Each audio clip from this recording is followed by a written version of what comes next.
संतोष जी महाराज, श्री हरिवंश महाराज जी, आपके चरणों में दंडवत प्रणाम। गुरुदेव, गुरु अपराध क्या है और इससे कैसे बचें? इस प्रश्न पर प्रेमानंद जो जवाब देते हैं वो जवाब मुझे गलत लगता। क्यों गलत लगा, इससे पहले सुनो कि ये जवाब दिए क्या। गुरु की आज्ञा का उल्लंघन करना, गुरु की निंदा करना, गुरु में दोष दर्शन करना, ये गुरु अपराध के अंतर्गत है। गुरु की आज्ञा का उल्लंघन कर दिया तो गुरु अपराध, गुरु में दोष दर्शन किया तो गुरु अपराध, गुरु की निंदा की या सुनी तो गुरु अपराध। इससे बचना चाहिए। इस उपासना, यदि उन्हीं में दोष दर्शन, उन्हीं की निंदा, उन्हीं की अवज्ञा, तो फिर भजन कैसे सफल होगा। इसलिए गुरु में साक्षात परब्रह्म बुद्धि रखकर हम अगर चले तो हमारा सत्मार्ग पुष्ट हो जाएगा और हमारा भजन बढ़ेगा। समझ पा रहे किसका प्रश्न है? हाँ जी। कि जरा सोचो, यदि कोई व्यक्ति गलती कर रहा है, चाहे वो किसी भी गलती, उसकी गलतियों को नजरअंदाज तुम करोगे तो उसका परिणाम क्या होगा? इसका सीधा उदाहरण है आपके ये राम रहीम आसाराम, जो कवि गुरु था, प्रेमानंद महाराज की जैसा ही प्रवचन देता था। और आज कहा अच्छी तरह आपको मालूम, तो मुझे भगवान बनने की कोशिश मत करो, भगवान के दास बनने को नाम जप करते हो है? महाराज जी का यह बात मुझे सही लगा कि वह स्वयं को दास कहकर संबोधित करते। नहीं तो कुछ लोग को तो आप अच्छी तरह जानते हो कि हजारों लोगों के बीच चमत्कार करते हैं। अभी 27 साल की ही उम्र है एक व्यक्ति और बहुतों सालों से चमत्कार कर रहे हैं। नाम नहीं लूंगा क्योंकि आप लोग कहोगे कि हिंदू धर्म को बदनाम कर रहे हैं। और सच तो यह है कि मैं नहीं, मेरे जैसे लोग नहीं, असल में उन जैसे लोग हिंदू धर्म का बदनाम करता है, मजाक करता है, जो लोग ढोंग करता है। सवाल ना करना सबसे बड़ा ढोंग।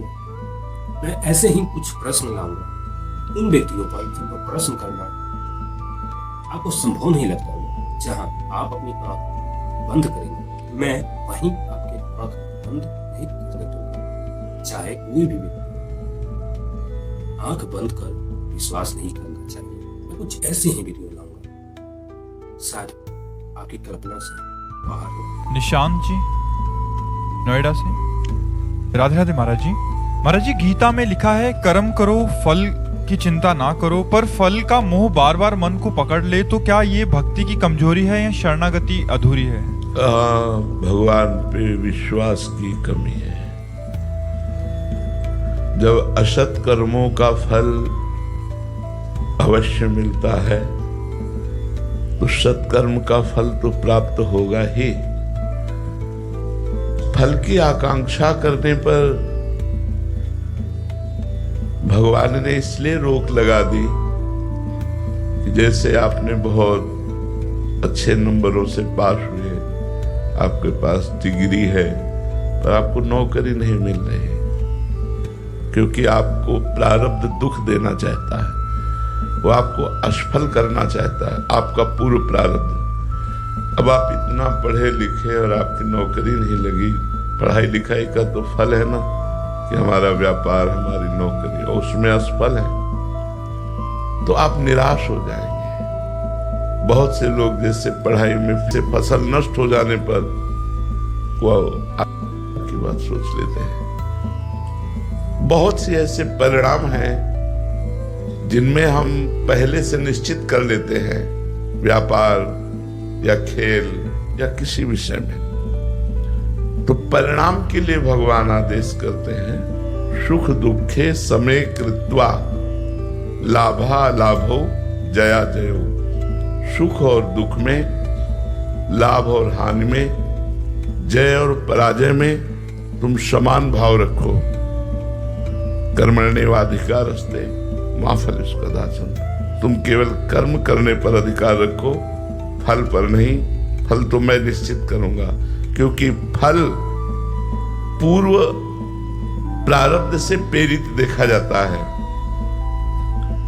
कोई ज्यादा चतुर भी नहीं है बहुत पढ़ाई भी नहीं की और बहुत धनी के घर में जन्मा, बहुत धनेश्वर है, बहुत प्रवीण भी है, बहुत पढ़ा लिखा भी है, लेकिन उसकी व्यवस्था ही ठीक नहीं, क्योंकि प्रारब्ध बुरा है।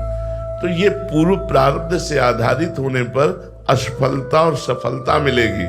यदि आप इसको नहीं समझ पाएंगे तो इसमें दुखी हो जाएंगे, अशांत हो जाएंगे, आप इसमें बहुत नकारात्मक सोच वाले बन जाएंगे। इसलिए भगवान फल के लिए मना करते हैं कि तुम फल के, वैसे प्रायः सब कोई फल का आधार लेकर ही कर्म शुरू करता है कि इस खेत में बोएंगे तो इतना तो हो ही जाएगा, इस व्यापार को करेंगे तो इतना लाभ तो हो ही जाएगा, इस नौकरी में करेंगे इतना मिलेगा तो ऐसा ऐसा हो ही जाएगा। वो अज्ञान कल्पना है। शुद्ध ज्ञान ना होने के कारण, भगवान के प्रति विश्वास ना होने के कारण, भगवान की सुदृढ़ भक्ति ना होने के कारण वो फल की आकांक्षा पर अपने आप को, इस तरह सा अव्यक्त मार्ग है, छुपा हुआ मार्ग है, इसलिए हम लोग विश्वास नहीं करते। अगर विश्वास कर लें और हम केवल अपने कर्तव्य कर्म पर दृष्टि रखें कि हमारे कर्तव्य में त्रुटि नहीं होनी चाहिए, तो परिणाम मंगलमय होगा ही। वो आपकी सोच के भले प्रतिकूल हो, लेकिन वो परिणाम मंगलमय होगा, ये विश्वास रख ले तो बहुत आनंद की प्राप्ति हो जाए। पर हम लोग फल आश्रित है, कर्तव्य कर्म पर त्रुटि करते हैं और फल की उत्तम आकांक्षा रखते हैं, यही हमारी गलती है। कर्तव्य कर्म पर हम दृष्टि रखें, फल जो होगा वो भगवान जाने, हम फल के अधीन नहीं है, हम अपने कर्तव्य में त्रुटि नहीं होने देंगे। वो उत्तम गति को प्राप्त होता है और वो उत्तम वीर है जो अपने कर्तव्य पर देखता है, परिणाम पर नहीं। कर्तव्य कर्म पर चूक नहीं होनी चाहिए, परिणाम तो मंगलमय ही होगा पक्का। जब गलत कर्मों का फल मिलता है तो सत्य कर्म का फल क्यों लोप हो जाएगा, वो जरूर मिलेगा, हमें उसमें निश्चिंत रहना चाहिए। पर प्रारब्ध के वशीभूत होने के कारण आपको अपनी क्रिया का उल्टा फल दिखाई दे सकता है, इसलिए आपकी अश्रद्धा और नकारात्मक सोच बन सकती है। तो अश्रद्धा और नकारात्मक सोच न बने, इसलिए भगवान ने ऐसा आदेश किया है।